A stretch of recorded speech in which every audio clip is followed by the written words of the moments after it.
একটি দুটি কাছের মানুষ, একটি দুটি দূরে, বিন্দু বিন্দু কান্না হাসি তোমার আমার সুরে। একটি দুটি প্রজাপতি দাউড়িয়ে শূন্যে, আকাশ ভরা সূর্য তারা তোমার আমার জন্যে, তোমার আমার জন্যে, তোমার আমার জন্যে।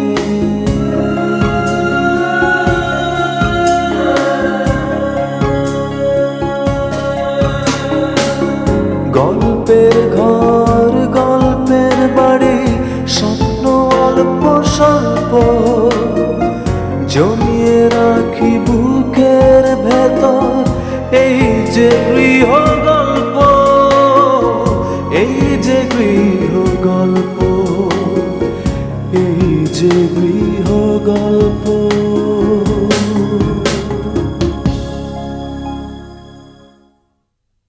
এখানে জালিয়াতির কি হলো? আপাতত বরং আপনার জালিয়াতিটা ধরে ফেলেছে। অপমান করবে করো, আস মিটিয়ে না। আর দুদিন পরে তো আমার টিকিন নাগাল টিউব পাচ্ছ। আছে না? আরে পার্ট তো আমারে দেওয়ান লাগবেই। অ্যাক্টিং, তারপরে অ্যাকশন, ফাইট ডাইরেকশন, আর ওভারঅল প্রডিউসার তো তোকে জোগাড় করে দিতেছি আমি।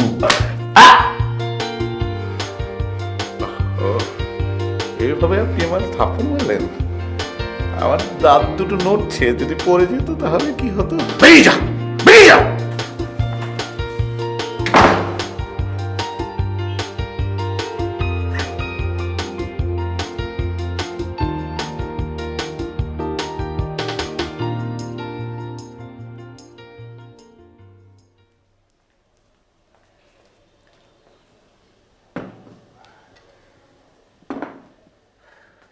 ফয়েজ, ফয়েজ, আসছি বাবা।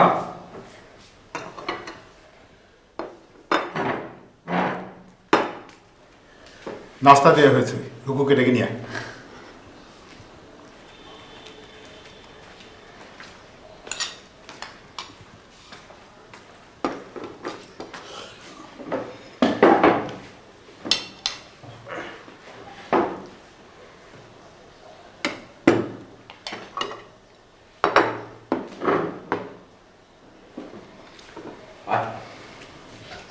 কিরে, আজ কোথাও বেরোনি? না,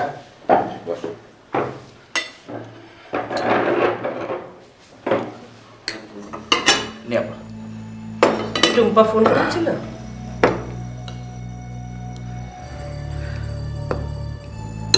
আবার নাস্তা খাতো।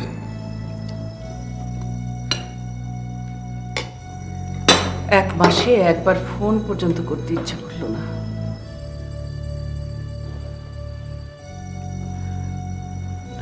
বাবা, তুমি আজকে আমাকে বাজার করে দেবে? দুপুরে রান্না করব। আমার যে একটু প্রেসে যেতে হবে। আচ্ছা ঠিক আছে, আমি বাজার করে দিচ্ছি।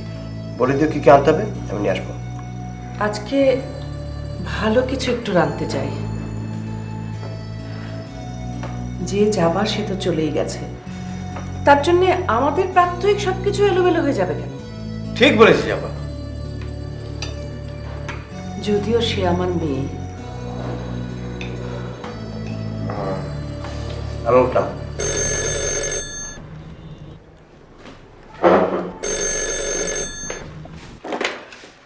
হ্যালো, আমি রাসেল বলছি। কে? আপা, তোমার ফোন।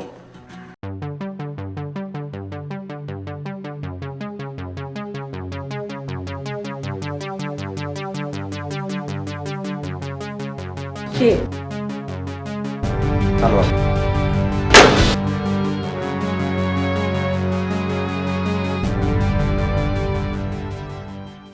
আপা, আপা, তোর সাথে আমার কিছু কথা ছিল।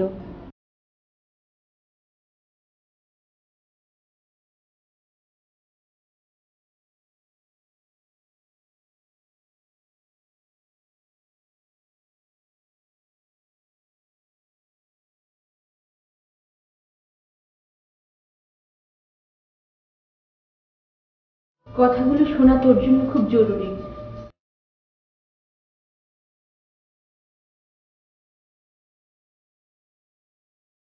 আমি জানি আমার সাথে কথা বলতে তোর ঘৃণা হচ্ছে, তুই কিছু বলিস না, শুধু আমার কথাগুলো একটু শোন।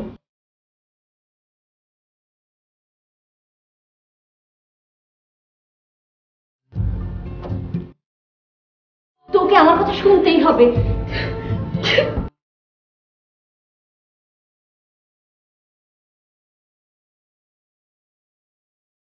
আপা, আপা তুই একবার আমার কথা শোন প্লিজ, তারপর যা ইচ্ছে হয় তাই করিস। যা করার তা তো করেছই, আর বাকিটা রেখেছো কি তুমি?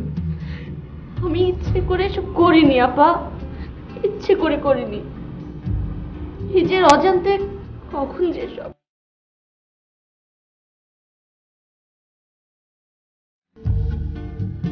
দুলা ভাইয়ের সাথে দুষ্টামি করতে করতে কখন যেন একটা বন্ধুত্ব হয়ে গিয়েছিল। আমি অনেক কিছু শেয়ার করতাম, রাসেলের কথাও। জানি না, হয়তো হয়তো এজন্যই রাসেলের সাথে সামান্য ঘটনাটা ঘটেছিল সেটাকে আমি এত বড় করে দেখেছি। প্লিজ প্লিজ, আমি শুনতে চাই না টুসি, শুনতে যে তোকে হবেই। আমি নিজেও বুঝতে পারিনি, ছল করে বিদেশ করতে করতে আমার ভিতর কোন দিন আরেকটা মৌটুসি বেড়ে উঠেছিল, যার সত্যি স্বপ্ন ছিল বিদেশে থাকা। লোভ, তোর লোভ ছিল। হয়তোবা তাই তুই যখন হসপিটালে ছিলি তখন দুলাভাই প্রায় রাতেই ফোন করতেন, তোর খোঁজ খবর নিতেন। আমি তোর পক্ষ হয়ে ঝগড়াও করতাম। একদিন হঠাৎ করে আমাকে বিদেশে যাবার কথা বলতে আমি রাজি হয়ে যাই। তো একটু শীতে চুপ কর, ওই লোকটার সাথে তুই চলে যা প্লিজ, আমাকে রেহাই দে তুই। হ্যাঁ, আমি চলেই যেতাম, তোর জন্য পারিনি। আপা, আমি তোর সাথে এমন করতে পারবো না। কি হয়েছে? কি হয়েছে মিথিলা? কিছু না।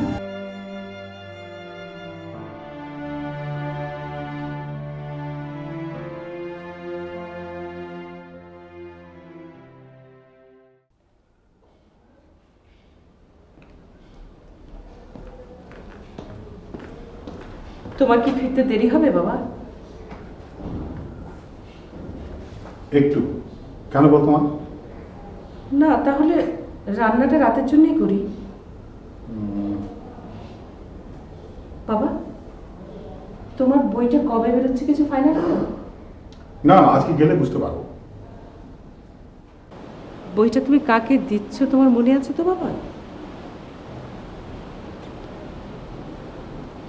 মনে আছে রে মা, মনে আছে। আমি যদি কখনো মরেও যাই তবু তোমার বইটার মধ্যেই বেঁচে থাকবো। এভাবে কেন কথা বলছিস? মৃত্যুর কথা শুনলে তোমার খুব কষ্ট হয় না বাবা? আসলে সত্যি করে বলো তো, আমরা কি এমনিতেই বেঁচে আছি? হয়তো আমরা কেউ বেঁচে নেই, তবু বেঁচে থাকার জন্য আমরা লড়াই করে যাচ্ছি। লড়তে লড়তে আমাদের সব কিছু ফুরিয়ে আসছে, তবু আমরা লড়ে যাচ্ছি। কিন্তু এভাবে আর কতদিন? কথা তুই আমাকে জিজ্ঞেস করছিস? যে লোকটা আজও পর্যন্ত নিজের যুদ্ধক্ষেত্র চিহ্নিত করতে পারলো না। তাহলে তুমি কিসের সাথে যুদ্ধ করছো? আমার নিজের সাথে। তোমার ক্লান্ত লাগে না বাবা? ওইখানে আমি জিতে গিয়েছি। আমি আলেকজান্ডার। আমার নিজের ক্লান্তিকে আমি জয় করেছি। তাহলে আমি পারছি না কেন? তোকে যে পারতেই হবে মা। বাবা, বাবা তোমার বইটা তুমি আমাকে দিও না বাবা। কেন? এটা তোমার নিজের অর্জন, তুমি অন্যকে কেন দিয়ে দেবে? ওরে, মাঝে মাঝে নিজের অর্জনকে অন্যকে দিতে হয়। সেটা আমার চেয়ে বেশি আর কে জানে। সারা জীবন ধরে যাকে আঁকড়ে ধরে বেঁচে থাকতে চাইলাম, সেই মেয়েটাকেই যখন দিয়ে দিতে হলো। ওরে, দেবার মধ্যে একটা বড়ত্ব আছে, একটা আনন্দ আছে। এত বড় হয়ে এত আনন্দ পেয়ে কি লাভ বাবা? তুমি তো সারা জীবন ধরে অনেক দিয়েছো বাবা। কত বড় হয়েছো, আর কত বড় হতে চাও বাবা? আমি বলতে পারবো না রে। তাহলে আমি বরং নিজেকে ছোট করেই দেখি। আমি ভাবতেই পারিনি যে রাজীব সত্যি সত্যি ফিরে আসবে। ওর পক্ষে সবই সম্ভব। হ্যাঁ, কিন্তু ফিরে এলোই যখন, তখন আরো কয়েকটা দিন। বাদ দাও তো এসব। এই রাজীব তোকে কি বলে? আমার সঙ্গে কোনো কথা হয়নি। মানে মানে আমি ওর সঙ্গে কোনো কথা বলতেই চাইনি। এটা তোর একটু বেশি বেশি। পুরুষ মানুষ বিদেশ বিভুয়ে গেছে, ওখানকার জীবন আর এখানকার জীবন তো এক না। না হয় একটু ভুল করেই ফেলেছে। মা, ভুলটা কি খুব সামান্য মা? না হোক, কিন্তু ফিরে তো এসেছে। সাজানা, নিজেকে দিয়ে চিন্তা করবা। আমি যদি আজ রাজীবের মতো এরকম কাজ করতাম, তাহলে কি তুমি সেটা মেনে নিতে পারতে? কি হলো, চুপ করে আছো কেন? না, মেনে নিতাম না। তাহলে মেয়ের উপর যাবাচ্ছ কেন? কারণ ও আমার মেয়ে, তাই। কোনো মাই নিজের মেয়েকে এই বয়সে কোনো জটিলতার মধ্যে দেখতে চায় না, তাই।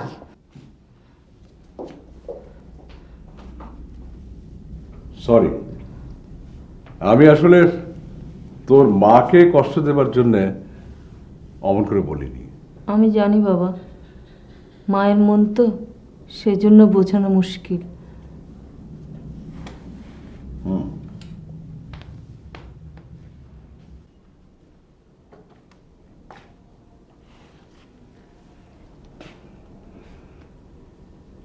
মিথিলা, বাবাদের বুঝি কোনো মন নেই? আমি বুঝি তোদের জন্য কিছুই করিনি? তা কেন হবে বাবা? এবার কিছু করতে হবে তোর জন্য।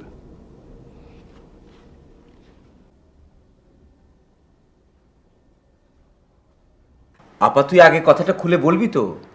তার আগে তুই বল, আমার কথাটা তুই রাখবি কিনা? তোর কোন কথাটা আমি কোন দিন রাখিনি বলতে পারিস? জানি তুই আমাকে খুব ভালোবাসিস। তুই জানিস না আমি যে তোকে কতটা ভালোবাসি, সেটা তুই অনুমানও করতে পারিস না। আসলেই পারি না। যদি বুঝতেই পারতাম এত ভালোবাসার পরও টুম্পা আমাকে ছেড়ে যাবে। একটা জিনিস লক্ষ্য করেছিস আপা, সবাই একে একে কিরকম আমাদেরকে ছেড়ে চলে যাচ্ছে। টুম্পা, মিরানা, ফারজানা, সবাই। আমরা বোধহয় একেবারে পচে গেছি না রে? হ্যাঁ, এখন আমাদেরকে ভাগাড়ে ফেলে দেওয়ার সময় হয়ে গেছে। কিন্তু আমি তো তা হতে দেব না। আমি তো সেই কথাটাই তোকে বলতে চাইছি রে। একমাত্র তুই পারিস এই সংসারটাকে আবার গুছিয়ে দিতে। তোর এত বিশ্বাস? হ্যাঁ, বারবার বিশ্বাস ভেঙে যাওয়ার পরও বিশ্বাসের উপর ভর করেই তো চলতে হয়। তুই মিরানার সাথে যোগাযোগ কর।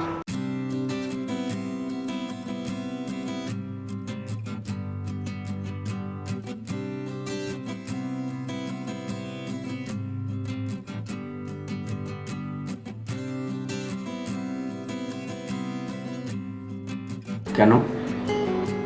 মেয়েটা খুব ভালো, তোরা সংসার শুরু কর। ও তো একেবারে চলে যায়নি, ফিরে আসবে। তবু তুই বললেও এখনই চলে আসবে। আসলে এই মুহূর্তে এই বাড়িতে একটা মেয়ের খুব প্রয়োজন। একমাত্র ওই পারবে এই সংসারটাকে আবার সামলে নিতে। কেন, তুই বুঝি আর সংসারের ঘানি টানতে চাইছিস না? আমি তো আছি, তবে সবসময় যে থাকবো সেটাও তো ঠিক না।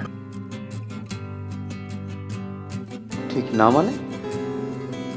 তুই আমাদের ছেড়ে কোথাও চলে যাচ্ছিস নাকি? যেতে তো চাই না, তবু যদি যেতে হয়।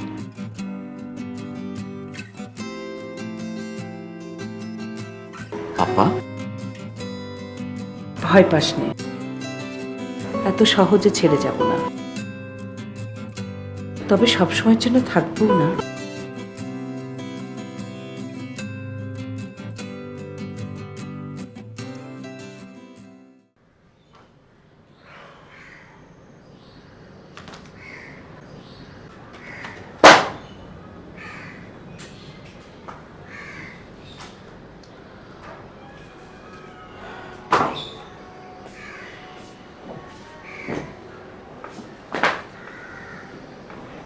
সরি ভাইয়া।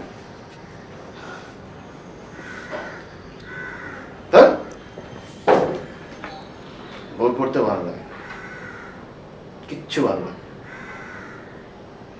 আচ্ছা ভাইয়া, কি করলে ভালো লাগবে বলতে পারো? ফয়েজ হতে পারবি? মানে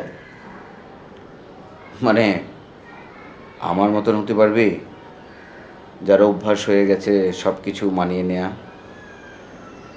জীবনের সাথে হিপোক্রেসি করা? তাহলে তাই, তবুও তো আমি ভালো আছি। তুমি নিশ্চিত যে তুমি ভালো আছো? কি হলো, উত্তর দিচ্ছ না যে? হ্যাঁ, ভালো আছি। আমাকে ভালো থাকতে হবে। কার জন্য? নিজের জন্যে। রাসেল, মানুষ কখনোই অন্য কারোর জন্য কিছু করে না। তুমি করো।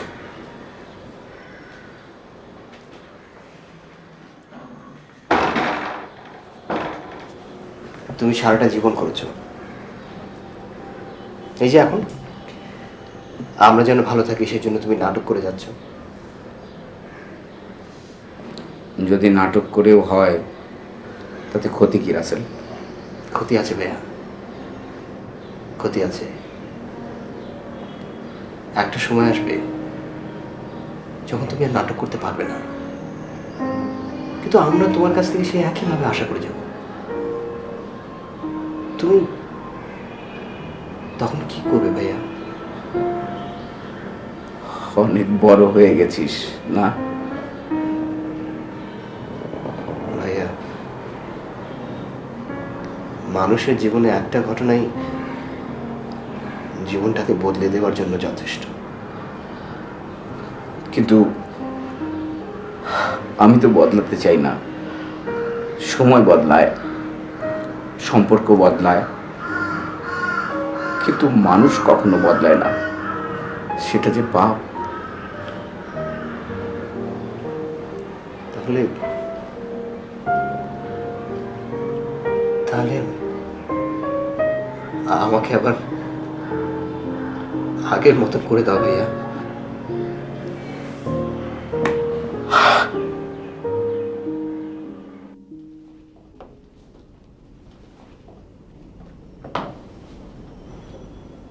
আচ্ছা, সারাদিন ঘরে বসে বসে এত কি ভাবো বলো তো? ভাবছি রাজীবকে নিয়ে একটা কিছু করা দরকার। মানে? আমি ওকে সাহায্য করতে চাই। তোর কি মাথা খারাপ হয়েছে? কেন, ভুলটা কি বললাম? ছি ছি, তোমার রুচি বিকৃতি হয়েছে। সে তো আমি অনেক আগেই হয়েছি, যেদিন গ্রামের একটা সহজ সরল ছেলে অর্থ এবং প্রতিপত্তির লোভে গ্রাম ছেড়ে শহরে এসেছিলাম। তার সাথে রাজীবের সম্পর্ক কি? এবার আমি আমার পাপের প্রায়শ্চিত্ত করতে চাই। এই তুই সত্যি করে বলো তো। একদম সত্যি বলছি, এই তোমার গা ছুঁয়ে বলছি। খবরদার আমার গাছে উল্টাপাল্টা কথা বলবে না।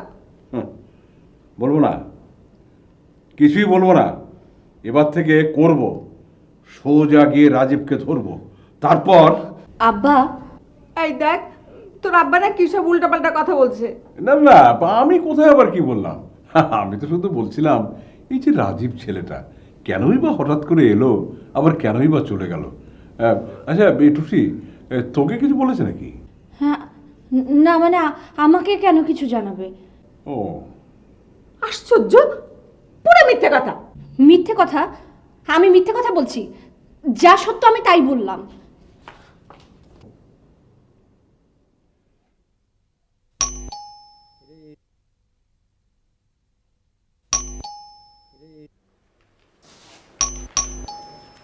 কি রে, কলিং বেল বাজছে, দরজা খুলছিস না কেন?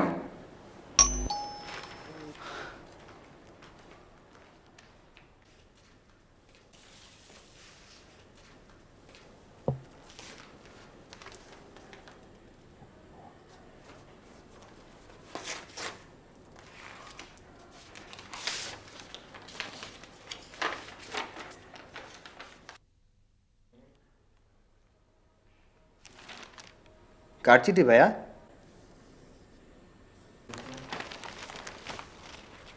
মিরানা আপা পাঠিয়েছে বুঝি? তোমার ভাগ্যটা অদ্ভুত, যখন যেটা চাও না তখনই সেটা তোমার সামনে এসে দাঁড়ায়। রাসেল, আমার চাকরি হয়েছে। সত্যি এই মুহূর্তে আমি যা চাইছিলাম তাই হয়েছে। দেখি দেখি দেখি। একটা চিঠি আমাদেরকে কতখানি বদলে দিতে পারে একবার ভেবে দেখেছিস? আরে এ তো বিশাল চাকরি। হ্যাঁ। আপা কই রে? আপা, আপা, আপা,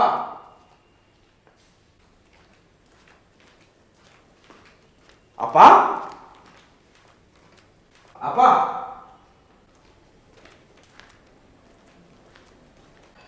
এই আপা কোথায় গেল রে?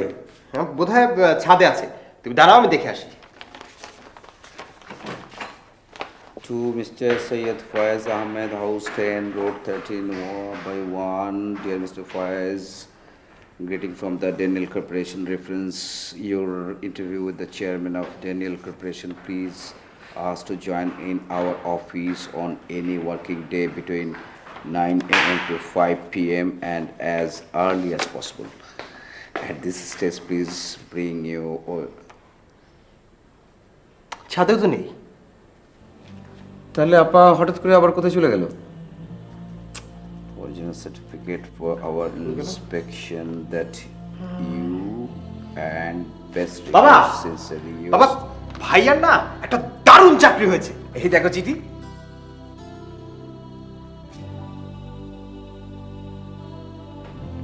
আমার কাছেও একটা চিঠি এসেছে। মানে?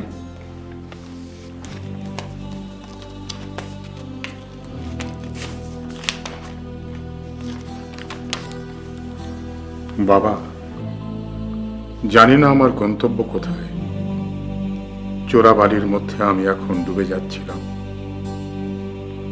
তাই এই ক্ষণে গন্তব্যহীন গন্তব্যের উদ্দেশ্যে সব কিছু ছেড়ে গেলাম।